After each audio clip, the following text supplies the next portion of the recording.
DBC নিউজের নিয়মিত আয়োজন সংবাদ সম্প্রসারণে সবাইকে স্বাগত জানাচ্ছি আমি রেদওয়ান আহমেদ। দিনের বাছাই করা সংবাদ এবং এর পর্যালোচনা নিয়ে সংবাদ সম্প্রসারণে আজ অতিথি হিসেবে অনলাইনে যুক্ত রয়েছেন গ্লোবাল টেলিভিশনের প্রধান বার্তা সম্পাদক ফেরদৌস মামুন এবং সিনিয়র সাংবাদিক মোহাম্মদ আব্দুল বারী। আপনাদের দুজনকেই স্বাগত।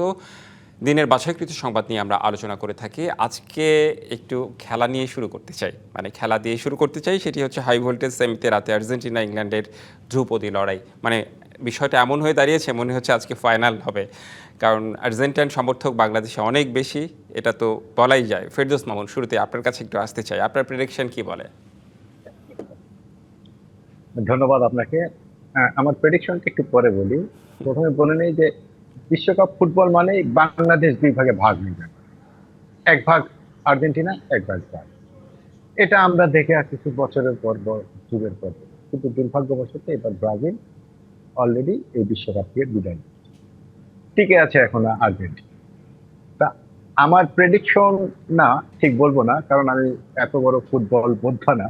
তবে আমার কাছে যেটা মনে হয় যে দেখুন, যে এই মুহূর্তে যদি ফুটবল র্যাঙ্কিং এর কথা বলেন তাহলে আর্জেন্টিনার অবস্থান 2 নম্বর আর ইংল্যান্ডের অবস্থান 4 নম্বর। তার মানে লড়াইটা প্রায় সমান। তো যদিও সব পরিসংখ্যান বলছে, আমি এই পর্যন্ত ঘেটে ঘুটে অনেক কিছু দেখলাম, দেখার পর যেটি বুঝতে পারলাম, সেক্ষেত্রে দেখছি যে সব পরিসংখ্যানই বলছে যে তুলনামূলকভাবে একটু হলেও এগিয়ে আছে আর্জেন্টিনা। কারণ কি? প্রথম কারণ 1966 সালের পরে এই ফাইনাল খেলার মতো জায়গা এই প্রথম আসলো ইংল্যান্ড। এরপর বেশ কয়েকবারই যেহেতু ফাইনালে খেলার অভিজ্ঞতা আর্জেন্টিনার আছে, সুতরাং পরিসংখ্যান বলছে যে তারা এগিয়ে আছে। দ্বিতীয়ত আমার কাছে যেটা মনে হচ্ছে সেটা হচ্ছে যে দেখুন, যে এই মুহূর্তে বিশ্ব ফুটবলের সবচেয়ে বড় তারকা বা সেরা খেলোয়াড় কিন্তু লিওনেল মেসি। যদিও আপনার ইংল্যান্ডের হ্যারি কেইন উনি আছেন, উনি একজন যথেষ্ট দক্ষ এবং ইউরোপের অন্যতম সেরা খেলোয়াড়দের একজন। সুতরাং লড়াই যে সমানে সমানে হবে এটার কোনো ভুল নেই। তবে পরিসংখ্যান হিসাব বলছে যে আর্জেন্টিনা এগিয়ে আছে।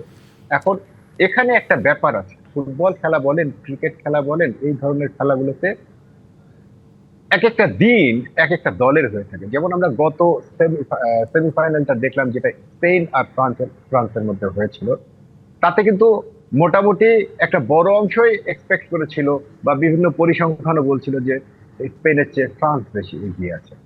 কিন্তু দিন শেষে সে খেলায় আমরা কি দেখলাম, যে মাঠে আমরা কিন্তু ফ্রান্সের সেই ছন্দ দেখতে পারি, আর সেই সুযোগটাকে কিন্তু কাজে লাগিয়ে নেয় স্পেন।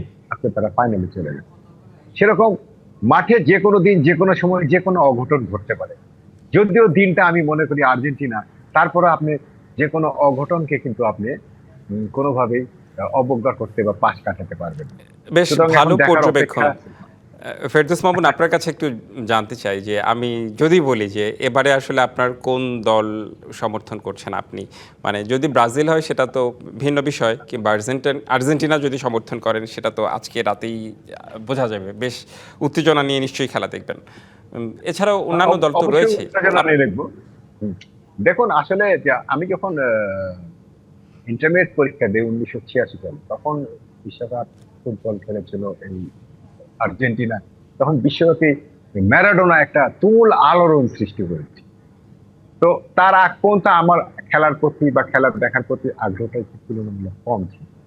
তো যেহেতু সেই সময় ম্যারাডোনা একটা ম্যাজিক ফুটবলার, একটা বড় মাপের ফুটবলার, যাকে পেলের চেয়েও অনেকে উপরে স্থান দিচ্ছেন, সেই কারণে তার খেলা দেখে আমার কিন্তু সেই সময় ভালো লেগেছে। সেই সময় থেকে আমি তুলনামূলক আর্জেন্টিনার পক্ষেই থাকি। তার মানে আমি কিন্তু ঘোর বা অন্ধ সমর্থক না, তবে আমি সমর্থন করি যে আর্জেন্টিনা জিতুক। কারণ এদেশে আর্জেন্টিনার সমর্থকের সংখ্যাও কিন্তু লাখ লাখ আছে, আমি মনে করি কোটি আছে। আর্জেন্টিনা অন্তত যদি ফাইনালে না যায়, তাহলে বাংলাদেশে এই ফাইনাল খেলা কিন্তু আর উপভোগ্য থাকবে না। এদেশের মানুষের কাছে কিন্তু খেলার এই মজাটা কিন্তু হারায় যাবে। একদম চাই যে ফাইনালে যাক আর্জেন্টিনা। একদম বাস্তব কথা বলেছেন। মানে বাংলাদেশে তো আর্জেন্টিনা ব্রাজিলের সমর্থক বেশি, তো এই দুইটা দল যতদিন পর্যন্ত টিকে থাকে খেলার উন্মাদনাটা আসলে তত বেশি থাকে। মোহাম্মদ আব্দুল বারী, একটু আপনার কাছে আসতে চাই, কোন দলকে সমর্থন করেছেন এবার, মানে করছেন? আমি আর্জেন্টিনার দলকে আমি সমর্থন করে থাকি প্রায় ক্ষেত্রেই, বরাবরের জন্য বলা যেতে পারে। কিন্তু আমি আমি বিশ্বাসী হলো ফাইনালে কারা গেল তাদের খেলাটার প্রতি থাকে আমার লক্ষ্য বেশি। এটা তবে মানে আজকের এই প্রসঙ্গক্রমে একটা কথা মনে করিয়ে দিতে চাই, সেটা আর্জেন্টিনা এবং ব্রিটিশ যারা আজকে মুখোমুখি হচ্ছে হুম হুম এদের মধ্যে আমি একটা চর্চা করি, এটা আমি নিজে ব্যক্তিগতভাবে ক্যারিয়ারের জন্য চর্চা করি, সেটার নাম হলো উইল ফোর্স। এই উইল ফোর্সটা আমি শিখেছিলাম ব্রিটিশ যে প্রাইম মিনিস্টার ছিল মার্গারেট থেচার, তিনি এটা চর্চা করতেন। সেই সময় থেকে আমি উইল ফোর্সের চর্চা করি। এই উইল ফোর্সের চর্চা হিসেবে ওই সময় 1982 সালে 2 এপ্রিল এই আর্জেন্টিনা ফকল্যান্ড হচ্ছে তাদের দ্বীপ থেকে 480 কিলোমিটার দূরের একটা দেশ ছিল, যেটা 1833 সাল থেকে এই ব্রিটিশদের দখলে ছিল। কিন্তু আর্জেন্টিনা সেটা দখল করে নেয়। পরবর্তী সময় ব্রিটিশ ফরেন মিনিস্টার লর্ড ক্যারিংটন সাহেব এই দেশটির খবর না জানার জন্য পদত্যাগ করেন, এবং ব্রিটিশ প্রধানমন্ত্রী মার্গারেট থেচার বলতেন যে আমি খুব দুশ্চিন্তায় ছিলাম যদি আমার হাত দিয়ে ব্রিটিশের ইজ্জত ধ্বংস হয়ে যায়। এই যুদ্ধকে খুব মনোনিবেশ করেছিলেন। লিওপোল্ড গলটিয়েরি ছিলেন আর্জেন্টিনার স্বৈরশাসক, এবং আর্জেন্টিনাকে হারিয়ে তাদের সোলজার গুলা কিভাবে ব্রিটিশদের সামনে যে মাথা নিচু করে মানে আত্মসমর্পণ করলো, সে একটা দৃশ্য ছিল। আজকের এই প্রসঙ্গক্রমে আবারও এই যুদ্ধেই নয়, খেলার মাঠও আর্জেন্টিনা এবং ব্রিটিশদের মুখোমুখি। পুরনো স্মৃতি অনেকের মনে হয়তো নতুন প্রজন্ম জানবে না, বা হয়তো এতটা জানে না, কিন্তু এই ফকল্যান্ড দ্বীপ নিয়ে যে আর্জেন্টিনার সাথে যে যুদ্ধ হয়েছিল, এই যুদ্ধ ছিল যুগান্তকারী, এবং এই যুদ্ধ ইতিহাসে ফকল্যান্ড যুদ্ধ নামে পরিচিত। এটা 10 সপ্তাহ ছিল যুদ্ধটা। এই যুদ্ধটা নিয়ে হয়েছিল, আর শুরু হয়েছিল 1982 সালের 2 এপ্রিল প্রথম দখল করে নেয়। তারপরে 10 সপ্তাহ করে ব্রিটিশরা যুদ্ধ করে ফকল্যান্ড দ্বীপ পুনরুদ্ধার জি, করে। আসলে রাজনীতির বাইরে আসলে কোনো কিছুই নয়। আমরা যদি ভারত পাকিস্তান যখন ক্রিকেট ম্যাচ দেখি, আজকে যদি আমরা ইংল্যান্ড এবং আর্জেন্টিনার ম্যাচটাও কি সেভাবে, মানে সেভাবে কি দেখা হয়? না, খেলা তো রাজনীতি থাকবেই। খেয়াল করেন যে ডোনাল্ড ট্রাম্প সাহেব এটা বিশ্বকাপের ইতিহাসকে উনি ব্রেক করে উনি খেলাকে রাজনীতির মাঠে টানিয়ে আনলেন। এটা নিয়ে তো আন্তর্জাতিক মিডিয়ায় ব্যাপক আলোচনা হয়েছে যে খেলার মাঠে সেখানে ডোনাল্ড ট্রাম্পের যে একটা প্রভাব, সেটা উনি দেখিয়েছেন, এবং ফিফাকে বাধ্য হতে হয়েছে এই ডোনাল্ড ট্রাম্পের চোখ রাঙানিটাকে শুনতে। এতে ফিফার গ্রহণযোগ্যতা কোটি কোটি মানুষের কাছে একটু দুর্বল তো হয়েছেই, আর এই খেলায় রাজনীতি আছে। তারপরে ধরেন অনেক সময় আমাদের বাংলাদেশ খেলতে গেল না, এক সময় যে ভারতে, এরকম খেলায় রাজনীতি সবসময়ই আছে। খেলাকে আমরা খেলা দেখি, কিন্তু খেলার ভিতরেও রাজনীতি। জি, আপনি কোন দলকে সমর্থন করছেন এক কথা একটু জানতে চাই। আমি আমি ওইরকম কঠিন সমর্থক না, তবে ভাষা আর্জেন্টিনাকে সমর্থন। জি, আমরা এবার খেলা বাদ দিয়ে একটু অন্যান্য প্রসঙ্গে আসতে চাই, রাজনীতির প্রসঙ্গে আসতে চাই। ফেরদৌস মামুন, আপনার কাছে আসতে চাই। উগ্রবাদ ও চরমপন্থাকে প্রশ্রয় দেবে না সরকার, বললেন প্রধানমন্ত্রী। দুর্নীতিবাজদের বিরুদ্ধে কঠোর হওয়ার আহ্বান বিরোধী দলের। আপনার কাছে একটু জানতে চাই, উগ্রবাদ এবং চরমপন্থাকে প্রশ্রয় দেবে না সরকার, এখন পর্যন্ত সরকারের কার্যক্রম দেখে আপনার কি মনে হয়েছে যে উগ্রবাদের প্রতি সরকার জিরো টলারেন্স নীতি অবলম্বন করছে, কিংবা হচ্ছে জামায়াতে ইসলামী আবার অন্যদিকে ধর্মভিত্তিক দল, সামগ্রিকভাবে আসলে বিষয়টিকে কিভাবে ব্যাখ্যা করবেন? আসলে দেখেন যে আজকে সংসদের প্রধানমন্ত্রী যে বক্তব্য দিয়েছেন, সেই বক্তব্যের সবচেয়ে উল্লেখযোগ্য বা 3 পয়েন্ট হচ্ছে উগ্রবাদের বিরুদ্ধে উনি একটা হুঁশিয়ারি জানান। পাশাপাশি কিন্তু আরো কয়েকটা পয়েন্ট আছে। সেই পয়েন্ট গুলো ছিল যে তিনি বিনিয়োগ নির্ভর অর্থনীতি করতে চান, এতে কর্মসংস্থান এবং শক্তিশালী অর্থনীতির কথা বলেছেন। উনি দুর্নীতি দমনের ব্যাপারে কঠোর হওয়ার কথা হুঁশিয়ারি দিয়েছেন। উনি আইন শৃঙ্খলাকে অগ্রাধিকার দিয়েছেন। উনি স্বাস্থ্য খাত নিয়ে কথা বলেছেন, এবং সর্বোপরি যে কথাটা উনি বলেছেন সেটা এই সংসদকে উনি জনগণের সংসদ বলতে চেয়েছেন। এখন আসেন যে উনি উগ্রবাদ সম্পর্কে যে কথাটা বলেছেন, আমরা দেখেছি যে বিশেষ করে এই একবিংশ শতাব্দীর শুরুর দিকে আমার যতদূর মনে পড়ে 2001 বা 2 সালের দিকে যখন 1 সালে যখন বিএনপি ক্ষমতায় এসেছিল, তখন এদেশে এই সম্ভবত জেএমবি নামে একটা সংগঠন সন্ত্রাসী সংগঠনের উত্থান হয়েছিল এই ধর্মের রাইট। এই লেবাস ধরে। আপনার মনে আছে নিশ্চয়ই সেই সম্ভবত ওটার ইয়ে ছিলেন আব্দুর রহমান এবং আরেকজন ছিলেন গুলিতে মারা গেলেন নওগাঁর আশেপাশে, কোথাও ওনার নামটা এই মুহূর্তে আমাকে খেয়াল নেই। তারপর পরই আপনি দেখলেন বাংলা ভাই, ইয়েস, বাংলা ভাইয়ের কথা। তো বাংলা ভাই উপরে আমরা অনেক রিপোর্ট করেছি, যে অনেক রিপোর্ট হয়েছিল সেই সময়। আমার মনে আছে যে একটা টেলিভিশনে সেই মানে সিলেটে যখন আব্দুর রহমানকে ধরা হয়, বাংলা ভাই 24 ঘন্টা বা 48 ঘন্টা দৃশ্যটা এখন আমি দেখতে পারি। 24 ঘন্টা বা 48 ঘন্টা ধরে চারিদিকে র্যাব ট্যাব পুলিশ টুলিশ ঘিরে রেখে দিয়েছে। সে এক উত্তেজনাকর মুহূর্ত ছিল সেই সময় বাংলাদেশের জন্য। হুম হুম হুম। সেই অবস্থা থেকে দেখা গেল যে যখন এদেশে আওয়ামী লীগ ক্ষমতা আসলো 2009 সালের দিকে, 8 সালের শেষে বা 9 সালের দিকে ক্ষমতা আসলো, ধীরে ধীরে আমরা দেখতে পারলাম যে এদেশে এই জঙ্গি বা এই ধর্মকে ব্যবহার করে এক শ্রেণীর লোক নানান অপকর্ম করার চেষ্টা করছে। উম, এরকম একটা আমি কি একটু জানতে পারি যে আপনি সেই সরকার সময়ের তৈরি উদাহরণ করলো। কেন টানছেন? সেই সময়ের উদাহরণ টানছি এই কারণে হ্যাঁ। যে এই ধরনের একটা পরিস্থিতি কিন্তু এই দেশে সৃষ্টি হয়েছিল। এটা হুম। সত্য, এটা মাথায় রাখতে হবে। কিভাবে হয়েছিল সেটার ব্যাখ্যা হয়তো বা সরকার দিবে, গোয়েন্দা সংস্থাগুলো দিতে পারবে, আমি দিতে পারবো।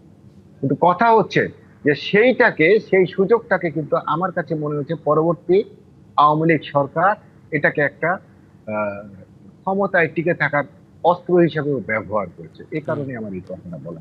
যে কারণে আপনি দেখবেন যে বিশেষ করে 2018 সালের পরে আওয়ামী লীগ সরকার যখন ক্ষমতায় আছে, আপনি দেখেন দেশব্যাপী প্রতিদিনই পত্রিকায় শোনা যাচ্ছে অমুক জায়গায় এত জঙ্গি গ্রেপ্তার, অমুক জায়গায় বোমা সহ জঙ্গি, খালি দেশ জঙ্গিতে ভরে গেছে। এমন একটা সিচুয়েশন তৈরি হলো। আমরা আতঙ্কগ্রস্ত হয়ে গেলাম সাধারণ জনগণ, যে দেশ জঙ্গিতে ভরে যাচ্ছে, ধর্মের হুম দোহাই দিয়া। আপনার মনে আছে হরলি আর্টিজানের কথা মনে হুম। আছে কিনা? যে কি একটা রাতভর রুদ্ধ, কি শ্বাসরুদ্ধকর পরিস্থিতি ছিল। হুম। সে জায়গা থেকে আপনি দেখেন, সে জায়গা থেকে কিন্তু বাংলাদেশ আমি মনে করি বের হয়ে আসছে এই 24-এর গণ অভ্যুত্থানের মাধ্যমে। সেখান থেকে কি আপনার মনে আপনি হয় যে দেখেন সরকারকে আরো সচেতন হওয়া উচিত?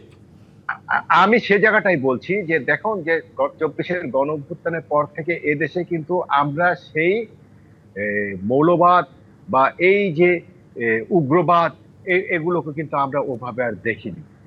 এখন ধীরে ধীরে মাঝে মধ্যে শোনা যাচ্ছে বা শুরু হয়েছে যে এই সমস্ত জঙ্গি সংগঠন, উগ্র সংগঠন এই জায়গায় 2-4টা জঙ্গি ধরা পড়ছে। সুতরাং এটাকে সমূলে উৎপাদন করতে হবে এই কারণে যে এই উগ্রবাদ, এই জঙ্গিবাদের সুযোগটা কিন্তু আমাদের আশপাশের দেশগুলোর নাই। কিন্তু এই ফেরদৌস মামুন, আমরা তো দেশগুলো এটাও নিয়ে দেখেছি তখন যে এই মাজার ভাঙা, তারপর হচ্ছে যারা একটু স্বাধীন চেতা বাউল প্রকৃতির তাদের দাড়ি চুল কেটে দেয়, এই ধরনের ঘটনাও তো ঘটেছে। এগুলাও তো উগ্রবাদের মধ্যে পড়ে। এই দুটো বিষয় কিন্তু আলাদা জিনিস। আপনি দেখবেন যে ইসলাম ধর্মের মধ্যে যে কিছু গোঁড়া লোকজন আছে হুম যারা এই সমস্ত মাজার ভাঙা তাজার ভাঙার বিষয়গুলোর ভেতর থেকে, তারা কিন্তু সন্ত্রাসে যুক্ত হয় না। তারা হোমোজিক্যালি একটা ঘটনা ঘটায়। ঘটনার পর আপনি কিন্তু দেখবেন ওই যে বাজারটা ভেঙেছে তার আশেপাশে কিন্তু আপনি এখন পর্যন্ত কোনো জঙ্গি ধরেন নাই, ধরতে পারেন নাই, খুঁজে পান নাই। কারণ ওই জায়গায় একটা পীর, মনে করেন একজন পীরকে কেন্দ্র করে তার বিশাল একটা মুরিদ আছে, মুরিদ সংখ্যা আছে, তাদের সাথে স্থানীয়দের একটা সংঘর্ষ হলো। এই বিষয়টার সাথে আপনি কিন্তু উগ্রবাদকে যুক্ত করতে পারবেন না। উগ্রবাদের উত্থানই হচ্ছে যে এরা এই উগ্রবাদটা পরবর্তীতে জঙ্গিবাদে পরিণত হয়ে যায়, যেটা দেশের জন্য ক্ষতিকর। বুঝতে পেরেছি। তার মানে তাদেরকে, এই শ্রেণীর লোকজনকে আপনি কি বলবেন যারা মাজার ভাঙছে কিংবা এই যে যারা একটু স্বাধীন চেতা দাড়ি কিংবা হচ্ছে বড় চুল কেটে দেয়? না, এটা স্বাধীন চেতনা, এটাও হচ্ছে ধর্মের গোঁড়ামি আমি মনে করি। না না, স্বাধীন চেতা বলতে আমি অতি বুঝিয়েছি গোঁড়ামির যারা কারণ। বড় দাড়ি চুল রাখেন তাদের ধরে ধরে যে কেটে দেয় দাড়ি চুল অনেকেই, তাদের আপনি না, কি এটা বলবেন? মোটেও এটা মোটেও উচিত না। যারা ধরে ধরে কেটে যায় তারা হচ্ছে গোঁড়া ধর্মীয় লোকজন, তারা এই ধরনের কাজ করে। এদের ভিতরে এগুলি সাধারণত কিন্তু দেশব্যাপী এটা জুড়ে নাই, কিন্তু আপনি দেখবেন যে এই সমস্ত কাজ যারা করে তারা মূলত কিন্তু বেসিক্যালি দেখবেন কোন পীরের মুরিদ টুরিদ বা এই এই ধরনের প্রভাবিত হয়ে তারা এই কাজগুলি বেশি করে। জি এর বাইরে কিন্তু আপনি এরকম কিছু দেখবেন না। বাংলাদেশে কিন্তু একটা জি বড় অংশ আছে শিয়া সুন্নি, সে জায়গায় কিন্তু আপনি এই সংঘাত দেখেন নাই, বা জি আমরা কখনো এই ধরনের সংঘাত মোটা শুনি নাই। দাগে আপনার কথা মোটামুটি বুঝতে পেরেছি। আমাদেরকে বিরতিতে যেতে হবে। বিরতির পর ফিরে এসে আমরা আরেকজন অতিথি রয়েছে, আমরা তার সঙ্গে একটু এই বিষয় নিয়েই কথা বলতে চাই। আশা করি সঙ্গেই থাকবেন আপনারা। সংবাদ সম্প্রসারণে একটি বিরতি নিচ্ছি, ফিরছি একটু পরে। আবারও স্বাগত জানাচ্ছি সংবাদ সম্প্রসারণে। সাথে রয়েছেন ফেরদৌস মামুন এবং মোহাম্মদ আব্দুল বারী। বিরতির পর আব্দুল বারী, আপনাকে দিয়ে আমি একটু শুরু করতে চাই। সেটি হচ্ছে যে বিষয়টি নিয়ে কথা বলছিলাম ফেরদৌস মামুনের সাথে, যে উগ্রবাদ ও চরমপন্থাকে প্রশ্রয় দেবে না সরকার, প্রধানমন্ত্রী বলেছেন। আর দুর্নীতিবাজদের বিরুদ্ধে কঠোর হওয়ার আহ্বান বিরোধী দলের। আপনার একটু মন্তব্য জানতে চাই, এবং সেই সাথে জামায়াতে ইসলামী একটি ধর্মভিত্তিক দল, এবং ধর্মভিত্তিক দল হওয়ায় জামায়াতে ইসলামী কি অন্যান্য যারা ধর্মভিত্তিক দল রয়েছে তাদের প্রতি কি তাদের কোনো সফট কর্নার থাকতে পারে কিনা, এটা উগ্রবাদের উত্থান ঘটাতে কোনো সাহায্য করতে পারে কিনা, সেই সাথে প্রধানমন্ত্রী যেটি বলেছেন সেটির বিষয়ে কি জিরো টলারেন্স এমন কোনো কিছু আপনার মনে হচ্ছে কিনা? বাংলাদেশের বিরোধী দল জামায়াতে ইসলামী ধর্মভিত্তিক দল, এবং বাংলাদেশে যেহেতু তারা ধর্মভিত্তিক দল, উগ্রপন্থা অন্যান্য অনেক দলই রয়েছে বাংলাদেশে, তারা হয়তো প্রকাশ্য নেই, সেই সব দলকে জামায়াতে ইসলাম কোনোভাবে সমর্থন করতে পারে কি না এটা জানতে চাই, মানে আপনার মন্তব্য জানতে চাই। সেই সাথে বিএনপির যে জিরো টলারেন্স, সরকার যে বলছে উগ্রবাদে তারা হচ্ছে প্রশ্রয় দিবে না উগ্রবাদকে, সেই বিষয়ে আসলে মন্তব্য জানতে চাই আপনার। আমি আপনাকে যেটা বলতে চাই, মামুন ভাই যেটা বললেন, প্রথম আমার বক্তব্য হলো যে উগ্রবাদ জিনিসটা কি, বিষয়টা কিন্তু আলাদা। উগ্রবাদ, সন্ত্রাস, চাঁদাবাজ, গুন্ডামি, মাস্তানি, আমি কিন্তু একটা জিনিস চর্চা করি, আপনি জানেন যে দীর্ঘ সময় আমার সাংবাদিকতার লাইফে আমি একটা জিনিস চর্চা করি, সেটা হলো বাক্যের মধ্যে শব্দের প্রয়োগ। এই প্রয়োগের দিকে যদি আমরা বলি, তাহলে উগ্রবাদ জিনিসটা কি? উগ্রবাদ জিনিসটা হচ্ছে তারা গণতন্ত্রে বিশ্বাসী না, বাহুবল দিয়ে যে কোনো একটা পলিটিক্যাল এইমটাকে কভার করতে চায়, তারা কিন্তু উগ্রবাদ। যেমন এর আগে আমাদের এখানে যেটা হয়েছিল সেটা হচ্ছে গায়ের জোর দিয়ে যারা এটাকে অর্জন করতে চেয়েছিল, যেটা মনে করেন যে লাদেন, বিশ্বব্যাপী যে লাদেন একটা সন্ত্রাসী কার্যক্রমের মাধ্যম দিয়ে যেটা করতে চেয়েছিল সেটা উগ্রবাদ। বাংলাদেশে যে বাংলা ভাই বা শায়ক আব্দুর রহমানের সব জেলায় জেলায় যে আপনার যে বোম ফুটানো হলো, এটা উগ্রবাদ। জৈশ মোহাম্মদ শহরে এরকম যারা আছে, যারা গণতান্ত্রিক রীতিনীতি বা গণতান্ত্রিক বিষয়ের তোয়াক্কা না করে বাহুবল দিয়ে, শক্তি দিয়ে যারা প্রয়োগ করতে চায়, এরা কিন্তু উগ্রবাদ। বাংলাদেশে উগ্রবাদ ছিল, তারা বলতো বিপ্লব বিপ্লব, ইসলামী বিপ্লব। তারা এই বিপ্লবের মাধ্যম দিয়ে, ভোটের মাধ্যমে নয়, বিপ্লবের মাধ্যমে তারা একটা ক্ষমতা দখল করতে চেয়েছিল। এটাই কিন্তু আমরা উগ্রবাদ বলি। যেটা হলি 8 জন যাদেরকে আমরা দেখেছিলাম, শায়ক আব্দুর রহমানের যে হত্যাকাণ্ড দেখেছিলাম, সেটা উগ্রবাদ।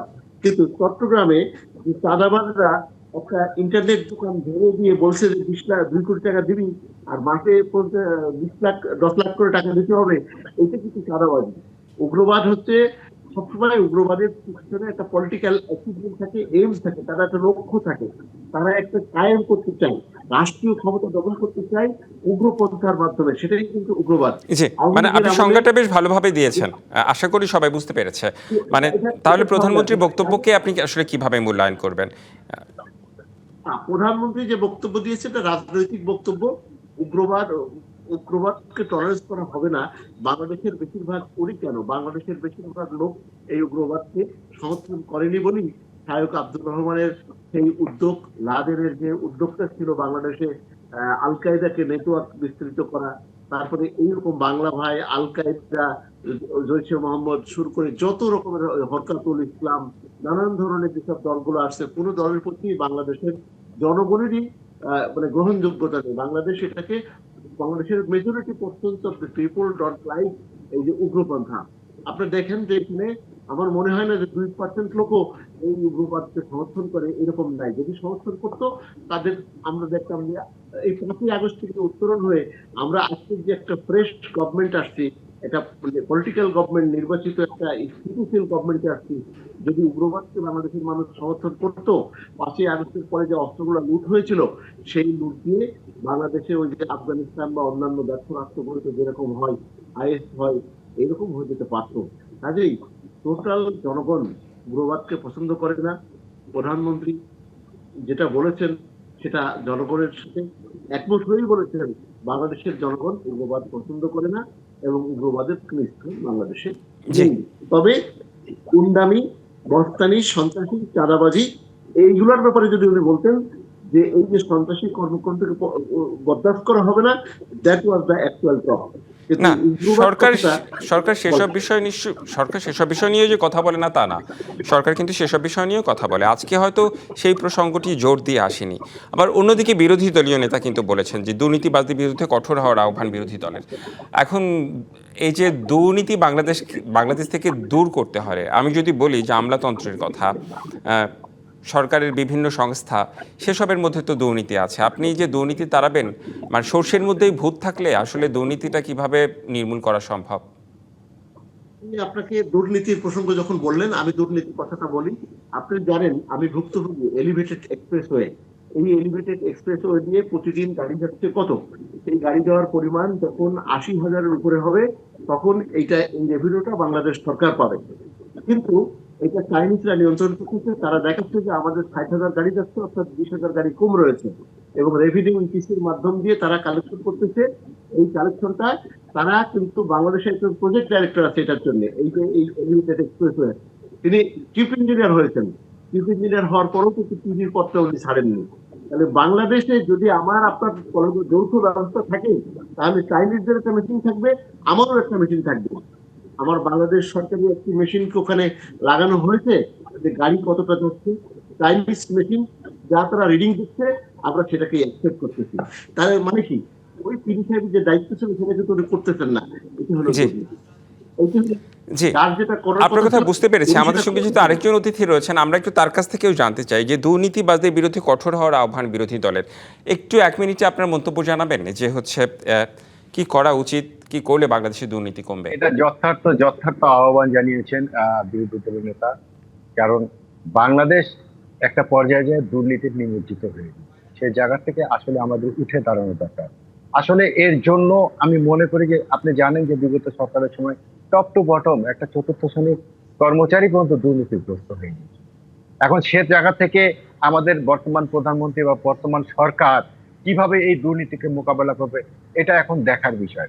শুধু মুখে বললেই হবে না, কাজ করে দেখাতে হবে। এখন সেই কাজটা করার জন্য ওনাদেরকে কিন্তু তাদের কর্ম পরিকল্পনা ঘোষণা করতে হবে। সেই ঘোষণাটা কিন্তু প্রধানমন্ত্রী দেন নাই, বা তাদের কিভাবে কোন স্তর থেকে কিভাবে তারা এই দুর্নীতিকে মোকাবেলা করার জন্য, দুর্নীতি কমানোর জন্য কাজ করবে, সেই বিষয়গুলো কিন্তু এখনো উনি বলেন না। সুতরাং মুখে বললেই হবে না, এটা কিন্তু কাজ করে দেখাতে হবে। এবং সেই কাজ করার জন্য কিন্তু অলরেডি তার কাজের সময় হয়ে গেছে। সরকার পরিচালনা প্রায় 5 মাসের কাছাকাছি হয়ে যাচ্ছে।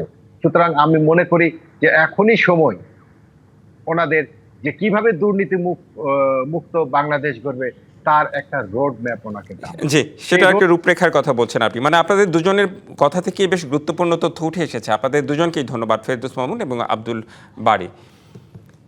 সংবাদ সম্প্রসারণে এই ছিল এখনকার মতো, সঙ্গেই থাকুন।